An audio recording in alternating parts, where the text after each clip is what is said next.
Itxoin behar dugu pixkatxo bat.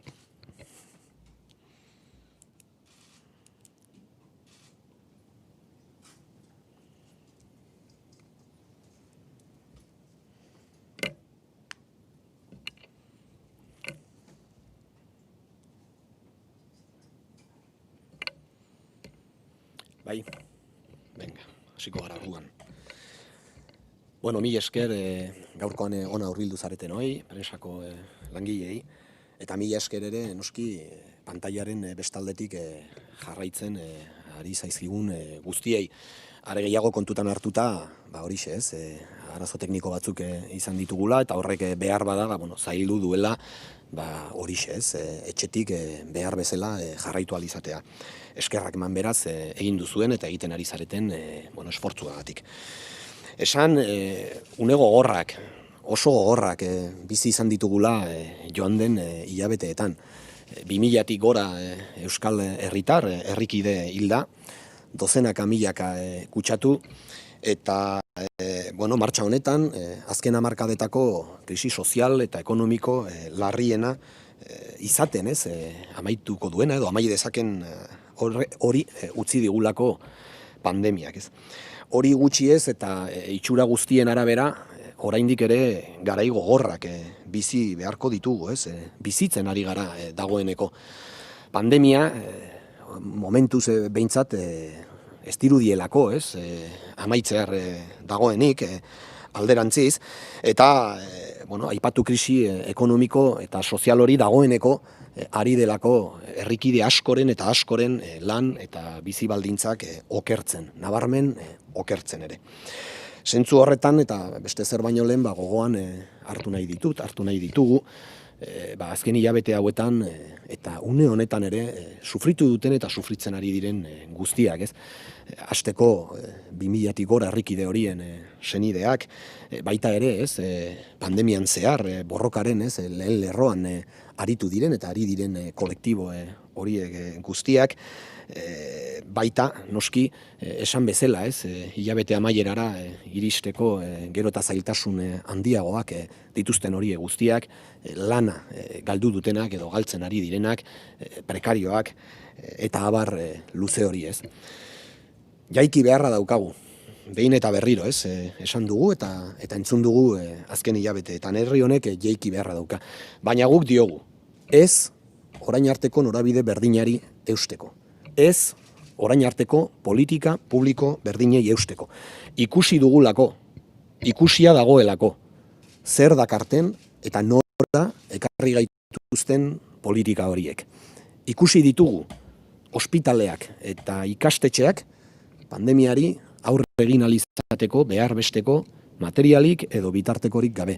Ikusi dugu egoera negargarri bat, egoera onartezin bat zaharretxeetan. Ikusi ditugu, eta horixe, salatzen ari da egunotan kaleetan, ez, kolektibo ezberdinak, plantilla murriztuak eta plantilla ezin prekarioagoak. Beraz, berriro diogu, ez da orain arteko normaltasun neoliberalaren berreraikuntza behar duguna. Ez da hori, herri honek behar duena, baizik eta horren sakoneko eraldaketa bat. Guztiz bestelako politika publiko batzuek. Zibilizazio berri bat behar dugula. Azken batean, kapitalaren eta irabazi pribatuen logikak, ez, agintzen duenean, prekarizatzen eta privatizatzen denean, eta instituzioek berau zaintzeko ardurari ies egiten diotenean, bizitzak atzera egiten duelako, desagertzen ez denean. Zentzu horretan, decimos que este pueblo, esta comunidad, esta sociedad tiene que levantarse, sí, porque son muy duros los momentos que le ha tocado vivir durante estos meses y los que está viviendo ahora mismo. Y todo parece indicar que vamos a tener que vivir todavía momentos muy duros.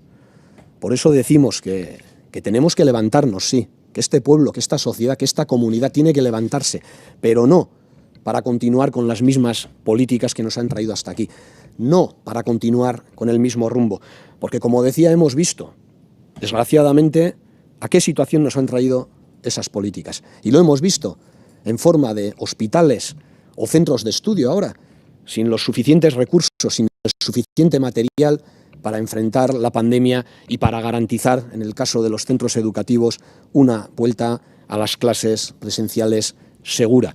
Hemos visto y vemos estos días en las calles, diferentes colectivos están denunciándolo, plantillas recortadas y plantillas precarias. Hemos visto, y de qué manera, además, lo que ha sucedido en las residencias de mayores, y decimos que es inaceptable.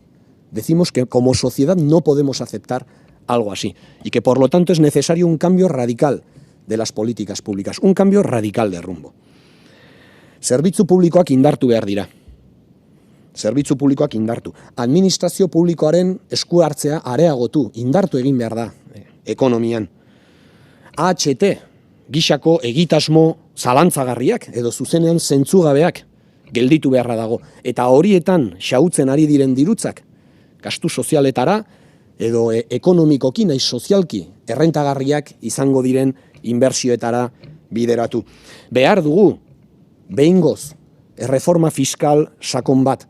Fiskalitatea benetan aurrerakoia, benetan progresiboa eta benetan ekitatiboa. Behingoz eta behingoagatik gehien dutenek eta gehiago dutenek gehiago ordain dezaten.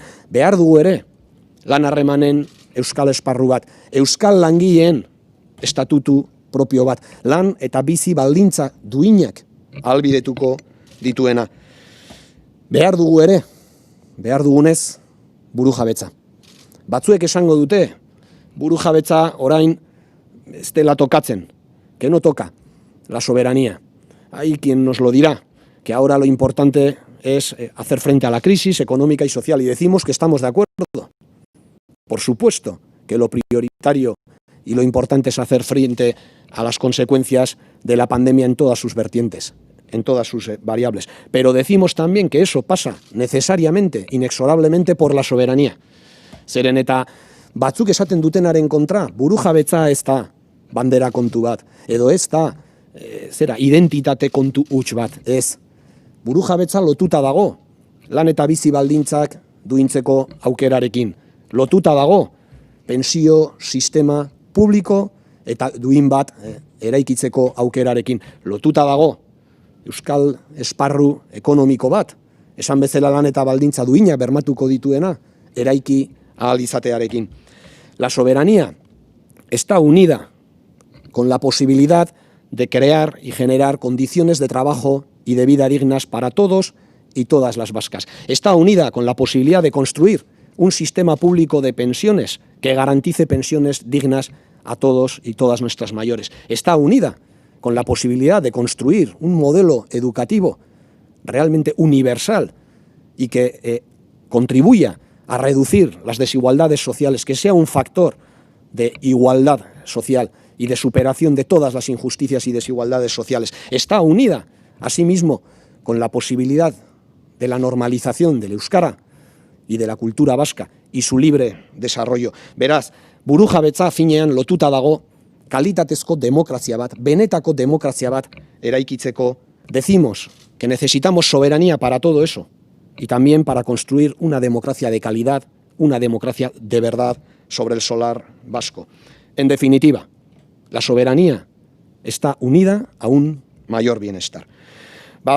Testuinguru horretan, lau izango dira sorturen, ezker abertzalearen erronka nagusiak aurtengo lanurte politikoan. Lehen erronka, pandemiari aurre egitea. Ezin dugu bistaz galdu, gaur-gaurkoz, horrek lehentasuna behar duela. Esan dudan bezala, pandemia urrun dagoelako, kontrolatuta egotetik. Pandemiaren lehen olatuan, berandu eta gaizki. Aritu zirenak, berandu eta gaizki. Ari dira oraingoan ere. Korrika eta presaka egin zuten deseskalatzea, eta hori gutxi balitz, harrezkero ez dituzte hartu behar ziren neurriak hartu. Egunotan, kaleak hartu dituzten irakasleak, edota erizain eta medikuek nabarmen utzi duten bezala. Egoera ez da, oraindik ez behintzat, martxokoaren edo apirilekoaren modukoa. Baina egungo kutsatu eta hildako kopurua ere onartezina da. Digo que la situación sanitaria como consecuencia de la pandemia, no es, no al menos de momento, tan grave como la de marzo o abril. Pero decimos que el actual número de contagiados y de muertos es inaceptable.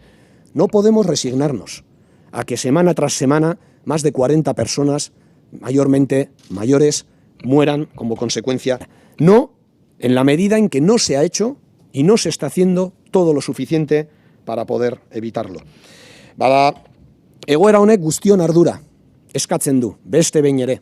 Norbanakoena, familiena, komunitatearena, baina bereziki administrazioarena. Horregatik esaten dugu, ez dela onargarria eta ez dugula onartuko ardura guztia, egoera sanitarioaren ardura guztia, jendearen bizkar gainean jartzea. Are gutxiago, egin den eta egiten ari den moduan, kolektibo konkretu batzuk kriminalizatzen saiatzea. Hala nola gazteak, sasoikako langileak eta bar. Izan ere, egoeraren okertze, nabarmen berri honen ardura inork baldin badu, hori, esan bezala, beharrezko inbertsioak. Garaiz egin ez dituen administrazioarena baita. 4-5 hilabetez, deus egin gabe egon den administrazioarena baita. Eta azken batean, azken hamarkada luzetan, esan bezala, virus honen aurrean, babes gabe, utzi gaituzten politika neoliberalak, privatizazioak eta prekarizazioak egin dituen administrazio eta klase politiko horrena bai da. Edo nola ere, beste behin ere, beheko hoi dagukigu klase politiko horrek administrazioak faltan duen ardurarekin jokatzea.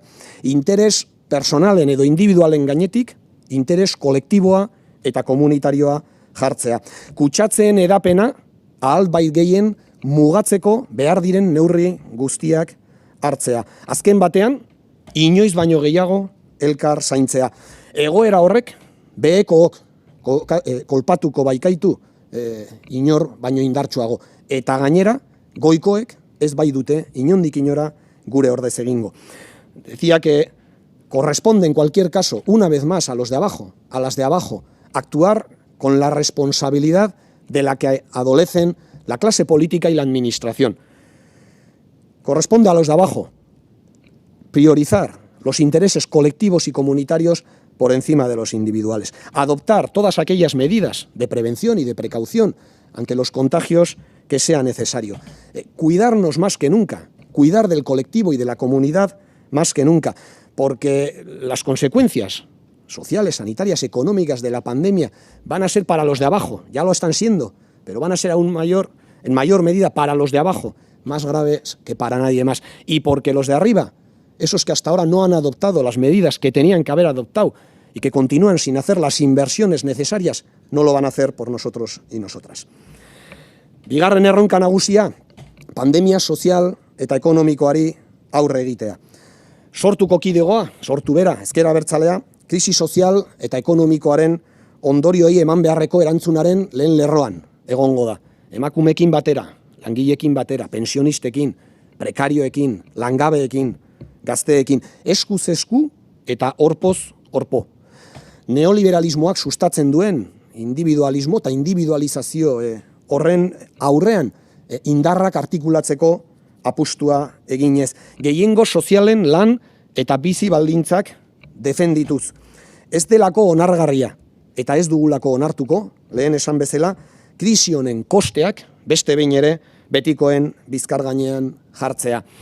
Esta crisis, lo repetimos, la tienen que pagar los de arriba, lo tiene que pagar el capital, porque son ellos, en gran medida, los responsables de esta situación, en la medida en que, como he dicho antes, son ellos los que han estado impulsando, patrocinando o amparando todas aquellas políticas neoliberales de privatización, de precarización, que nos han dejado absolutamente indefensos ante la pandemia y sus consecuencias sociales y económicas. Hirugarren erronka, preso ieslari eta deportatu politikoen etxeratze bidean, salbuespenezko legediarekin amaitzea. Igor Gontzalezen heriotzaren biharamunean esan genuen eta berriro ere esango dugu. Salbuespenezko espetxe politika horrekin amaitu beharra dago.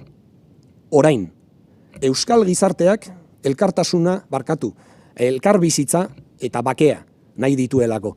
Eta ez dagoelako elkarbizitzaz edota bakeaz hitz egiterik euskal preso politikoek espetxean jarraitzen duten bitartean. Are gutxiago, euskal presoek espetxeetan eta beren senideek errepideetan hiltzen jarraitzen duten bitartean. Por eso decimos que hay que acabar con la política penitenciaria de excepción y hay que hacerlo ya. La sociedad vasca no quiere palabras bonitas. La sociedad vasca quiere hechos y los quiere ya, porque quiere que Igor González sí sea la última víctima mortal de este conflicto y de esta criminal política penitenciaria, y porque quiere la convivencia y la paz. Y es bien consciente de que no es posible hablar ni de convivencia ni de paz en tanto en cuanto los y las presas políticas sigan en las cárceles, ni mucho menos aún en tanto en cuanto los presos en las cárceles y sus familiares en las carreteras sigan corriendo el riesgo de perder la vida. Eta azkenik, laugarren erronka. EH Bildu indartzea. Ezker subiranismoaren antolakunde nagusia indartzea. Aurten ez, datorren urtean, ekainean, EH Bilduk, Euskal Herria Bilduk, kongresua izango du.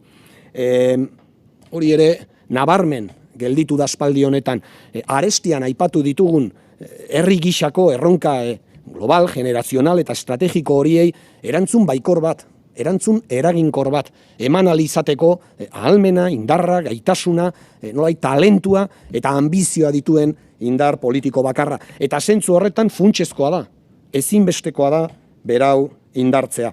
Horregatik, sortuko kidegoak, ezker abertzaleko kideek, ekarpena egingo diogu, ekarpen berezia, Euskal Herria Bilduren kongresu horri, eta azken batean Euskal Herria Bilduren indartzeari. Helburua, erronka, argia da. Euskal Herria Bildu, errealitate organizatibo bezala, indartzea eta edatzea, herriz herri, eta bestetik, hurrengo urteetan, herri honetako instituzio nagusiak ere, eskuratu ahal izateko prestatzea. Bukatzeko, garai gogorrak bizi ditugu bai. Baina Pepe Mujikak esan ohi du afera ez dela, edo axola diona ez dela, zenbatetan erortzen garen, zenbatetan jaikitzeko gai garen baizik. Eta zentzu horretan, guk ez daukagu zalantzarik, herri honek baduela nahikoa indar, nahikoa talentu, nahikoa gaitasun komunitario, eta nahikoa elkartasun, horrela forgatu duelako iraganean, egoera honetatik ateratzeko, eta ateratzeko indartuta eta bereziki batuta. Hori da, sorturen xedea, eta helburu horren bidean kokatuko ditugu gure indarrak. Mila esker eta hurren arte.